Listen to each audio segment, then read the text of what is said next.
ভারতে মুসলিম অধিকার বিরোধী বিতর্কিত ওয়াকফ আইনের বিরুদ্ধে উঠছে পশ্চিমবঙ্গ। সীমান্ত সংলগ্ন মুর্শিদাবাদ জেলায় কয়েক দিন ধরেই চলছে চূড়ান্ত অশান্তি। সবশেষ এই আইনের জেরে সহিংসতায় ঘটেছে বেশ কয়েকজনের প্রাণহানির ঘটনা। পরিস্থিতি আরও জটিল হয়ে উঠছে। তবে সহিংসতা থামাতে মরিয়া মমতা ব্যানার্জি বলছেন, পশ্চিমবঙ্গে এই বিতর্কিত আইন কার্যকর হবে না। তবে মোদীর সরকার পশ্চিমবঙ্গে কেন্দ্রীয় সেনা মোতায়েনের সিদ্ধান্ত নিয়েছেন। আর তাই এই সহিংসতা উস্কে দেওয়ার পেছনে বিজেপিরই ইন্ধন আছে কিনা তা নিয়ে শুরু হয়েছে জল্পনা। গ্রাম বাংলার জ্ঞানীগুণীরা বলেন, পরের জন্য ফাঁদ পাতলে সেই ফাঁদে নিজেকেই পড়তে হয়। ডক্টর মোহাম্মদ ইউনূসের নেতৃত্বে নতুন স্বাধীন বাংলাদেশ স্বনির্ভরতার দিকে এগিয়ে যাচ্ছে। গণ অভ্যুত্থানের পর বিগত ৮ মাসেই অবিশ্বাস্যভাবে বিভিন্ন খাতে ভারত নির্ভরতা থেকে বেরিয়ে এসেছে বাংলাদেশ। এই উপমহাদেশে নতুন অর্থনৈতিক ও কূটনৈতিক পরাশক্তিতে পরিণত হওয়ার পথে এগিয়ে চলেছে লাল সবুজের এই দেশ।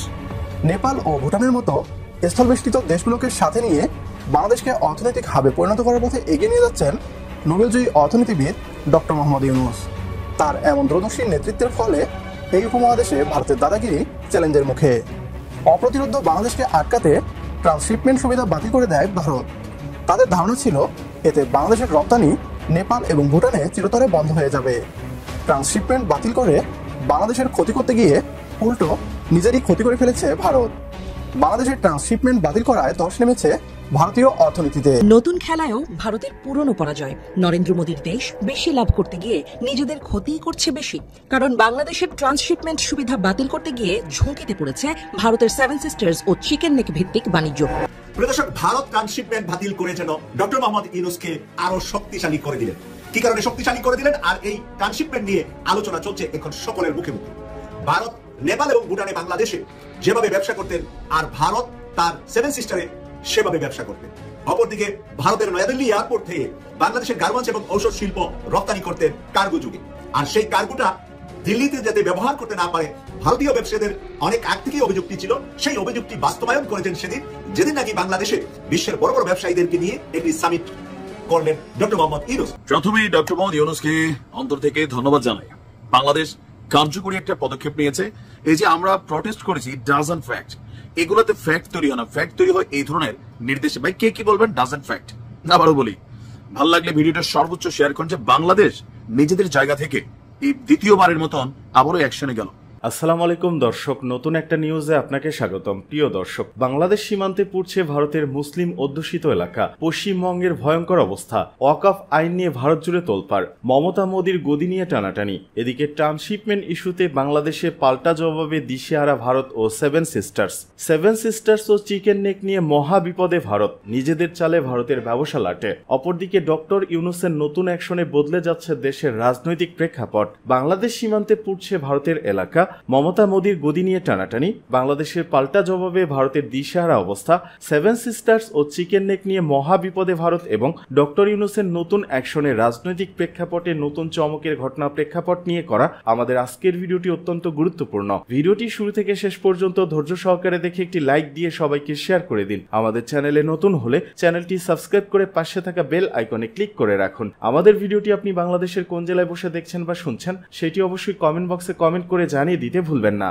ভারতে মুসলিম অধিকার বিরোধী বিতর্কিত ওয়াকফ আইনের বিরুদ্ধে উঠছে পশ্চিমবঙ্গ। সীমান্ত সংলগ্ন মুর্শিদাবাদ জেলায় কয়েক দিন ধরেই চলছে চূড়ান্ত অশান্তি। সবশেষ এই আইনের জেরে সহিংসতায় ঘটেছে বেশ কয়েকজনের প্রাণহানির ঘটনা। পরিস্থিতি আরও জটিল হয়ে উঠছে। তবে সহিংসতা থামাতে মরিয়া মমতা ব্যানার্জি বলছেন, পশ্চিমবঙ্গে এই বিতর্কিত আইন কার্যকর হবে না। তবে মোদীর সরকার পশ্চিমবঙ্গে কেন্দ্রীয় সেনা মোতায়েনের সিদ্ধান্ত নিয়েছেন। আর তাই এই সহিংসতা উস্কে দেওয়ার পেছনে বিজেপিরই ইন্ধন আছে কিনা তা নিয়ে শুরু হয়েছে জল্পনা। তবে শুধু পশ্চিমবঙ্গই নয়, ওয়াকফ নিয়ে উত্তাল মণিপুর, আসামের মতো বেশ কিছু রাজ্য। গেল সপ্তাহে ভারতের পার্লামেন্টে পাশ হয় বিতর্কিত ওয়াকফ বিল।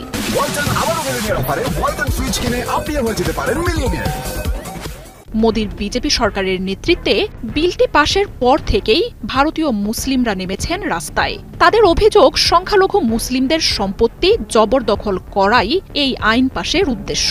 এতে এমনি মোদী সরকারের আওতায় নিপীড়িত মুসলিমরা তাদের অধিকার আরও হারাবে বলে ক্ষোভ জানাতে থাকেন বিক্ষোভকারীরা।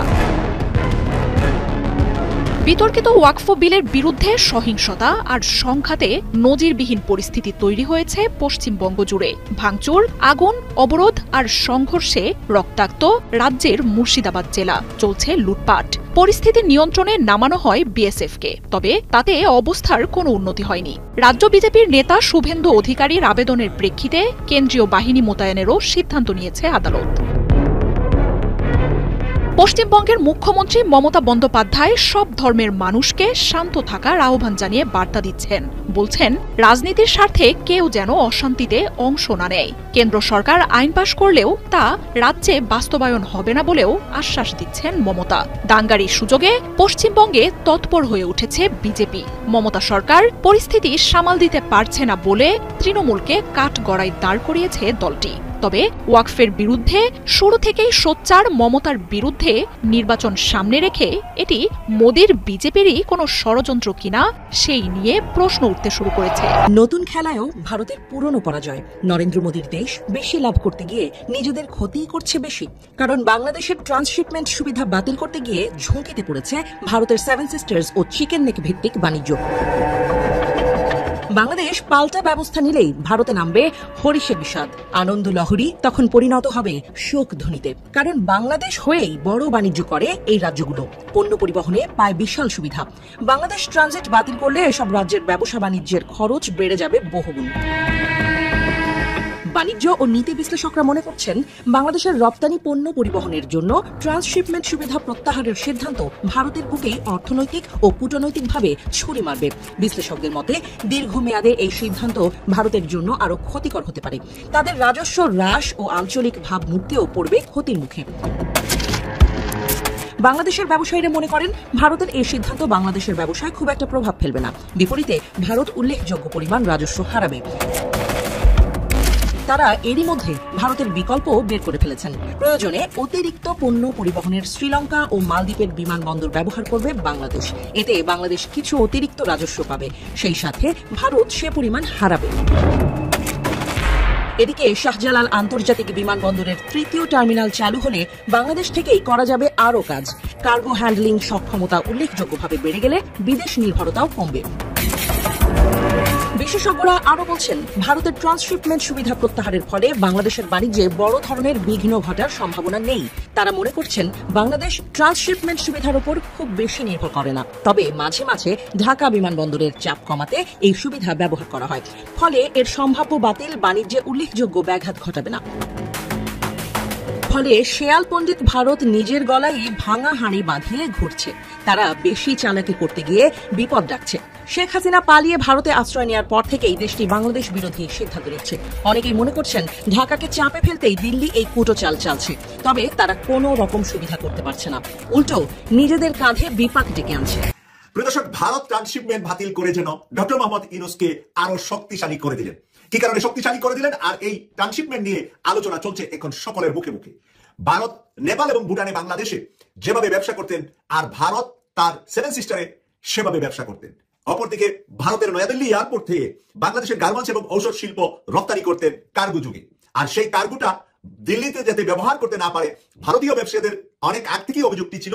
সেই অভিযোগটি বাস্তবায়ন করেছেন যেদিন নাকি বাংলাদেশে বিশ্বের বড় বড় ব্যবসায়ীদেরকে নিয়ে একটি সামিট করলেন ডক্টর মোহাম্মদ ইউনূস। সেই অনুষ্ঠানটা দেখার 24 ঘন্টার ভিতরে ভারত আমাদের ট্রান্সশিপমেন্টের সুবিধাটা বাতিল করে দিলেন। বাতিল করে দেওয়ার কারণে এই ভারতের সাথে লড়াইটা কে করতে পারবে? কে ভারতকে বুড়ো আঙ্গুল দেখিয়ে বাংলাদেশকে উন্নয়নের পথে নিয়ে যেতে পারবে আমাদেরকে জাতি হিসাবে বিশ্বের মাঝে মাথা উঁচু করে দাঁড়ানোর মতো করে তৈরি করতে পারবে?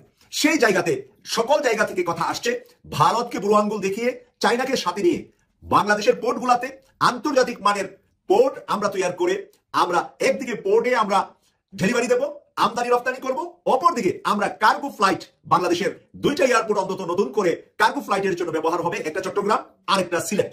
চট্টগ্রাম এবং সিলেট থেকে যদি আমরা কার্গো ফ্লাইটের মাধ্যমে আন্তর্জাতিক অঙ্গনে কার্গো প্লেনগুলো আমরা বাংলাদেশে বাড়িয়ে দিতে পারি, তাহলে দেখা যাবে যে বাংলাদেশে যে প্রত্যেকটা বিদেশি ফ্লাইট আসছে তার প্রতিটা মিনিট এবং সেকেন্ডের জন্য বাংলাদেশের আকাশসীমা ব্যবহারের যেরকম ট্যাক্স দিবে, যতক্ষণ এয়ারপোর্টে থাকবে সেই প্রতিটা মিনিট আর সেকেন্ডের পয়সা বাংলাদেশকে দিবে।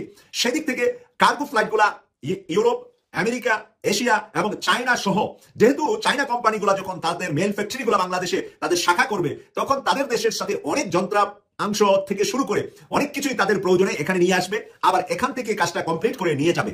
আসতে যেরকম আমরা পয়সা পাবো, নিয়ে যেতেও তেমন পয়সা পাবো।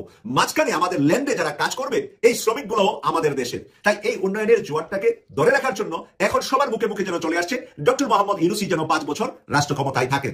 5 বছর নাকি আজীবন, এই ধরনের কথাবার্তা এখন চলছে। যতক্ষণ ডক্টর মোহাম্মদ ইউনূস সক্ষম শারীরিকভাবে, ততক্ষণ যেন তিনিই রাষ্ট্রের প্রধান থাকেন। রাজনৈতিক দলগুলা নির্বাচন চাচ্ছেন, আর ডক্টর মোহাম্মদ ইউনূস বলছেন ডিসেম্বর থেকে জুন, ডিসেম্বর টু জুন, এখানে 6 মাসের একটি ট্রানজিশন টাইমও রাখা হয়েছে। আপনি বলতে পারবেন না ডিসেম্বরে হলো না কেন, কারণ জুন পর্যন্ত টাইম দেওয়া আছে। জানুয়ারিতে হবে না ফেব্রুয়ারিতে হবে না মার্চে হবে, এরই মাঝে এটা যদি আগামী 1 বছরও ধরেন আমরা যদি আগামী 1 বছর পরে এরকম এপ্রিল মাসে নির্বাচন ধরি, তাহলে এই 1 বছরে ডক্টর মোহাম্মদ ইউনূসের জনপ্রিয়তা এখন আমরা দেখছি যে 50 থেকে 70 পারিয়ে 75% জনপ্রিয় ব্যক্তি হয়েছেন ডক্টর মোহাম্মদ ইউনূস, যাকে এককভাবে সবাই সাপোর্ট করেন।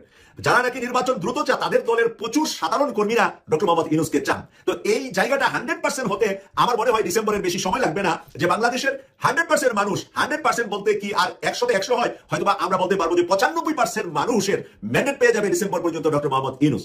বিদ্যুতের আগের মন্ত্রীদের বিষয় নিয়ে বহু কথা হয়েছে, বিদ্যুৎ বিল দেওয়া হয়েছে, বিদ্যুৎ পায় নাই জনগণ।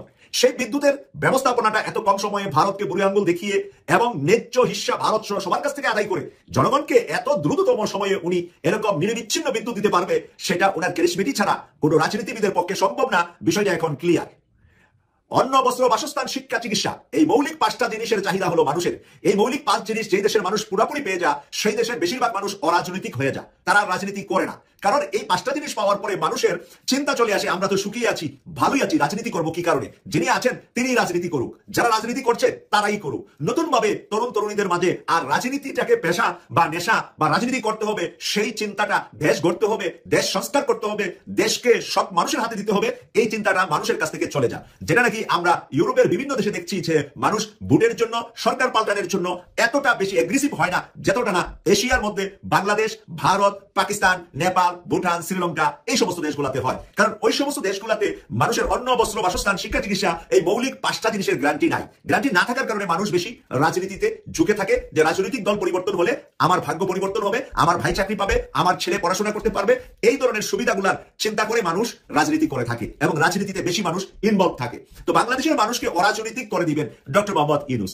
ওনার থিওরিতে যখন চলবে, তখন আর আপনি রাজনীতি করার জন্য, রাজনীতিতে রক্ত দেওয়ার জন্য, জীবন দেওয়ার জন্য চিন্তা থেকে ফিরত চলে আসবেন, রিল্যাক্স হয়ে যাবেন, রিল্যাক্স মোডে জীবনযাপন করতে অভ্যস্ত হবেন। কারণ উনি যখন দেখিয়ে দিবে যে এখানে দুর্নীতি না করলে 100তে 100% মানুষের উন্নয়নে যদি মানুষের টাকাটা কাজে লাগানো হয়, তাহলে আমরা যেটা 5 বছর পরে হবো সেটা 1 বছর পরে হওয়া সম্ভব, যেটা 10 বছর লাগবে সেটা 2 বছরে সম্ভব। কেননা উনি এই কয়েক মাসে দেখিয়ে দিয়েছেন যে 150 টাকার পেঁয়াজ 20 টাকা বা 25 টাকা কেজি খাওয়া যায়। তাহলে 8 মাসে যদি এই ধরনের কার্যক্রম উনি বাস্তবায়ন করে একেবারে বাস্তবে মানুষের হাতে দিতে পারেন, তখন মানুষ তাকে চাবে এই পরিমাণটা ডে বাই ডে বাড়বে। কারণ আমার পেটে খিদা এখন মানে মুটে মা রান্নে না কি পান্থা আর তোতা, এরকম একটা গ্রামের শব্দ আমরা ছোটকালে শুনতাম। মা তো রান্নাই করে না, এখন পান্তা ভাত খাবো আর গরম ভাত খাবো, ওই কথা বলার সময় আমার না, আমার এখন ক্ষুধার্ত, আমার এখন খেতে হবে। তো বাংলাদেশের মানুষের দরিদ্র সীমার নিচে ডক্টর মোহাম্মদ ইউনূস স্যার সেদিন বিশ্ব অর্থনীতিবিদদের সামনে বলেছিলেন যে আমার দেশের একজন মানুষের দৈনিক আয় 100 টাকাও আছে। আমাদের অনেক নারীরা 100 টাকার জন্য সারাদিন গামছা বুনে, আমাদের অনেক নারীরা হাতের বহু কাজ করে সারাদিনে 100 টাকা পা। দর্শক, 100 টাকা দিয়ে এক হালি ডিম পাওয়া যায়, কিন্তু 100 টাকার বিনিময় মানে $1, আমেরিকান ডলারে $1। আমেরিকার একজন কর্মচারীর, এই লেভেলের একজন কর্মচারীর 1 ঘন্টার বেতন $20, $25, আরো বেশি কম আছে, কিন্তু $20 নিচে এই কাজের জন্য লোক পাওয়া যায় না আমেরিকাতে। কারণ হাতের কাজটা তো শিখতে হয়, জানতে হয়। দর্শক, একেবারে যারা ইউকেতে কিছুই করতে জানে না, জাস্ট চাকরিটা আজকে হবে, তার সর্বনিম্ন বেতন এখন 12 থেকে 13 পাউন্ড, যেটা $20, আমেরিকান ডলারে $20, 1 ঘন্টা কাজের। তাই 1 ঘন্টা ইউকের কাজের একটা নারী বাংলাদেশে পাচ্ছে 20 দিনে, মানে $20 পেতে তার 20 দিন, তার মানে 1 মাস কাজ। কারণ এই দেশে 22 দিনে মাস হয়, সপ্তাহে 2 দিন ছুটি, আপনি সেই হিসাবে দেখেন 22 দিন 21 দিনে মাস শেষ। তাহলে এই 20-22 দিনে মানে 1 ঘন্টার পয়সা আমার দেশের একটা নারী 1 মাসে কামাই করছে। এই যে বৈষম্য, এই বৈষম্যটা বানিয়ে রেখেছে আমাদের রাজনীতিবিদরা। তারা শুধু নিজের টাওয়ারগুলা ঢাকা শহরে প্রতিযোগিতা দিয়ে টাওয়ার বানিয়েছে। চট্টগ্রাম বন্দরনগরীতে টাওয়ারগুলার মালিক যদি আপনারা খুঁজতে যান, এক নম্বরে আওয়ামী লীগ, 2 নম্বরে বিএনপি, 3 নম্বরে জাতীয় পার্টি, 4 নম্বরে জামাত। এইভাবে রাজনৈতিক দলের শীর্ষ ব্যক্তিরা ওই টাওয়ার গুলা, ভবন গুলার মালিক। সাধারণ মানুষ কি এগুলোর মালিক? সাধারণ মানুষগুলা ওইগুলা ধোয়া মুছা করে সিকিউরিটি গার্ডের দায়িত্ব পালন করে, নতুবা ওইখানে কোনো অফিসে চাকরি বাকরি করে। মালিকত্ব নাই ওই টাওয়ার গুলাতে। তো সেই অবস্থা থেকে বাংলাদেশকে তারা যেভাবে আমাদেরকে চুষে চুষে খাচ্ছিলেন রাজনীতিবিদরা, সেই চুষে চুষে খাওয়ার দিনটা আমার কাছে মনে হচ্ছে যে ফুরিয়ে গিয়েছে। প্রথমেই ডক্টর মোহাম্মদ ইউনূসকে অন্তর থেকে ধন্যবাদ জানাই। বাংলাদেশ কার্যকরী একটা পদক্ষেপ নিয়েছে। এই যে আমরা প্রটেস্ট করেছি, ডাজন্ট ফ্যাক্ট, এগুলোতে ফ্যাক্ট তৈরি হয় না, ফ্যাক্ট তৈরি হয় এই ধরনের নির্দেশে। ভাই কে কি বলবেন, ডাজন্ট ফ্যাক্ট। আবারও বলি, ভালো লাগলে ভিডিওটা সর্বোচ্চ শেয়ার করুন যে বাংলাদেশ নিজেদের জায়গা থেকে এই দ্বিতীয়বারের মতন আবারও অ্যাকশনে গেল।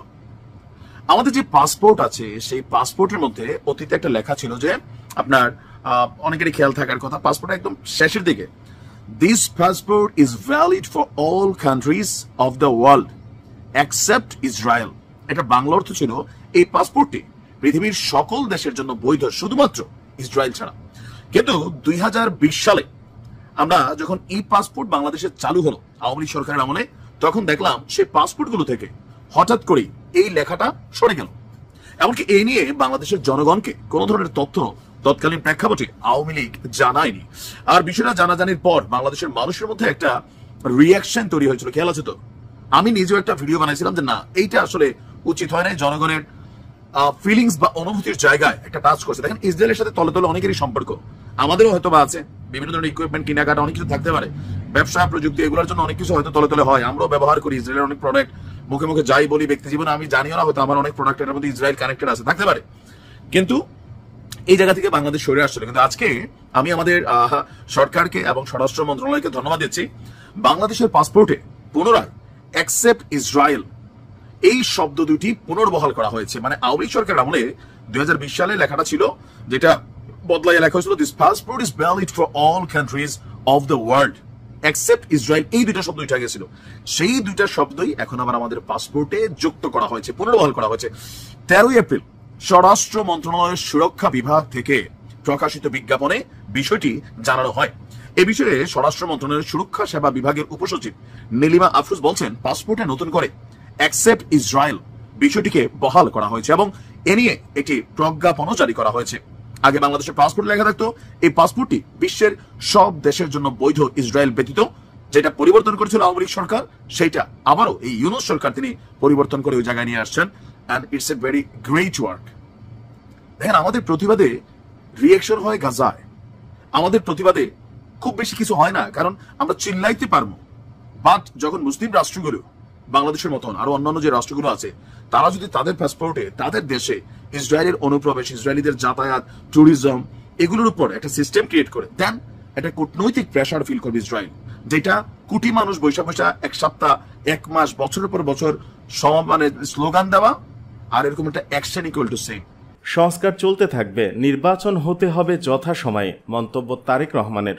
সংস্কার চলতে থাকবে, নির্বাচন হতে হবে যথাসময়ে বলে মন্তব্য করেছেন বিএনপির ভারপ্রাপ্ত চেয়ারম্যান তারেক রহমান। তিনি বলেন, সংস্কার কোনো ব্র্যাকেটবন্দি বিষয় না, সংস্কার একটি চলমান প্রক্রিয়া, সংস্কার চলতে থাকবে, কিন্তু নির্বাচন হতে হবে নির্বাচনের সময় মতন। রবিবার রাতে 31 দফা রাষ্ট্র কাঠামো মেরামতের রূপরেখা ও নাগরিক ভাবনা শীর্ষক এক আলোচনা সভায় ভার্চুয়ালি যুক্ত হয়ে তিনি এসব কথা বলেন। যারা আগামী জাতীয় সংসদ নির্বাচন সংস্কারের পরে হওয়ার কথা বলছেন, তারাই এখন প্রার্থী ঘোষণা করছেন, এমন মন্তব্য করেছেন তারেক রহমান। জনগণের উদ্দেশ্যে তিনি বলেন, সকলের কাছে আমি একটি প্রশ্ন রাখতে চাই, যারা বলছেন আগে সংস্কার পরে নির্বাচন, তাদের ক্ষেত্রে আমরা কি দেখছি? মুখে বলছেন পরে নির্বাচন, কিন্তু তারা তো গিয়ে ঠিকই বিভিন্ন জায়গায় নিজেদের প্রার্থী ঘোষণা করে বেড়াচ্ছেন। বিএনপি তো এটি করছে না।